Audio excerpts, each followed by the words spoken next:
സന്ദേശം തരുന്നതിനായിട്ട് നിങ്ങൾക്ക് എപ്പോഴും അറിയാവുന്ന നമ്മുടെ സ്കൂളിനോട് അടുത്ത ഇടപഴകുന്ന നമ്മുടെ വിദ്യാഭ്യാസത്തിന്റെ നല്ലതായിട്ട് വരുന്നതാണ്. ഇതൊക്കെ സംരക്ഷിച്ചുകൊണ്ട് ഇതിനെല്ലാം നമ്മൾ കാത്തു പരിപാലിച്ച് നമ്മളെ കൊണ്ട് പറ്റുന്ന പോലെ കൊച്ചുകുട്ടികളായി നമ്മളെ പറ്റുന്നത് പോലെ ഓരോ കാര്യങ്ങൾ ചെയ്ത് നല്ല ഒരു പരിസ്ഥിതി, നല്ലൊരു പ്രകൃതി അതുണ്ടാക്കാൻ ഉള്ള പരിശ്രമമാണ് പരിസ്ഥിതി ദിനത്തിൽ നടക്കുന്നത്. 50 വർഷമായി സ്നേഹിക്കുന്നു.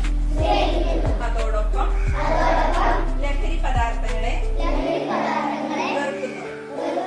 ലഹരി വസ്തുക്കൾ മാലിന്യമാണ് എന്ന് ഞാൻ തിരിച്ചറിയുന്നു.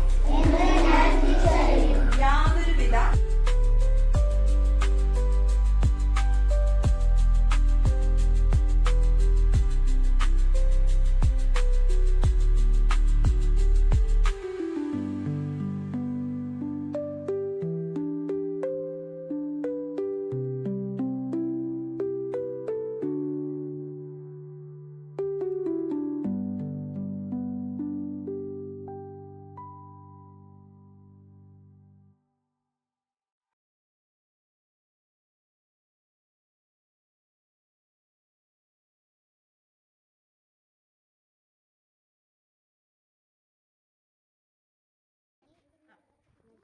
ഇത് മുക്കുറ്റി